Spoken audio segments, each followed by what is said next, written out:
सुरेश अपनी झोपड़ी के बाहर खड़ा था, लेकिन अब उसमें कोई इंसानियत नहीं बची थी।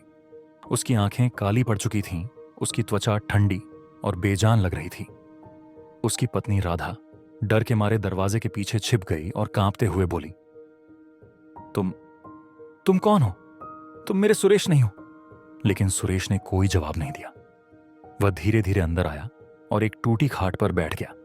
बच्चे रोने लगे, लेकिन उसने उनकी ओर देखा तक नहीं। उसकी हरकतें अजीब थीं। न वह कुछ बोलता, न हिलता डुलता, सिर्फ बैठा रहता, जैसे उसके अंदर कोई आत्मा ही ना हो। गांव वालों को जब यह पता चला तो सब उसकी झोपड़ी के बाहर इकट्ठा हो गए। कुछ ने कहा कि वह किसी बुरी आत्मा का शिकार हो गया है, तो कुछ बोले कि वह मर चुका है और उसकी जगह किसी प्रेत ने ले ली है। लेकिन सच्चाई सिर्फ सुरेश जानता था। उसकी आत्मा जिन्न के साथ जा चुकी थी। कुछ ही दिनों में गांव में अजीब घटनाएं होने लगीं। जिस रात सुरेश लौटा था, उस रात से गांव के कुएं का पानी काला पड़ गया। रोज रात को किसी के रोने की आवाजें सुनाई देती, लेकिन बाहर देखने पर कोई नहीं होता। लोग कहते कि उन्होंने जंगल में किसी विशाल काली छाया को चलते हुए देखा है, बिल्कुल जिन्न की तरह। धीरे धीरे गांव के लोग सुरेश से कटने लगे। कोई भी उससे बात नहीं करता। उसकी पत्नी और बच्चे भी उससे डरने लगे। लेकिन सुरेश को इससे कोई फर्क नहीं पड़ा। उसमें अब भावनाएं नहीं बची थीं। एक रात, आधी रात के समय, झोपड़ी के अंदर एक जोरदार झटका महसूस हुआ। सुरेश की पत्नी चौंक कर उठी और देखा कि सुरेश बिस्तर पर नहीं था।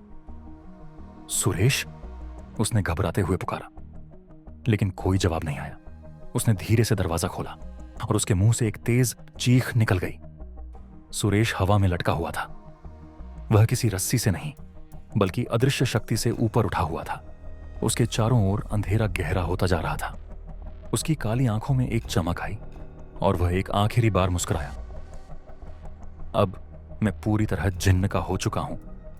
एक झटके में उसका शरीर धुएं में बदल गया और अंधेरे में समा गया। राधा और बच्चे जमीन पर गिर पड़े।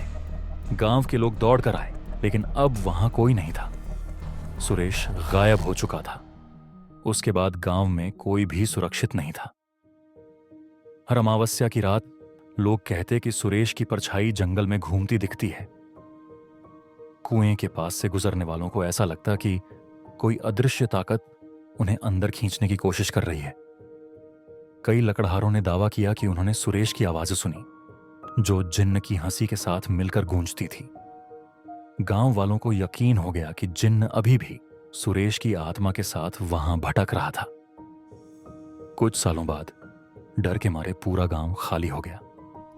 घरों के दरवाजे टूट चुके थे, खेत बंजर हो गए थे और कुएं का पानी हमेशा के लिए सूख चुका था। आज भी अगर कोई उस जंगल के पास जाता है तो उसे लगता है कि कोई उसे देख रहा है। कभी कभी हवा में एक धीमी फुसफुसाहट सुनाई देती है। इच्छाओं की कीमत चुकानी पड़ती है। तू अगला हो सकता है।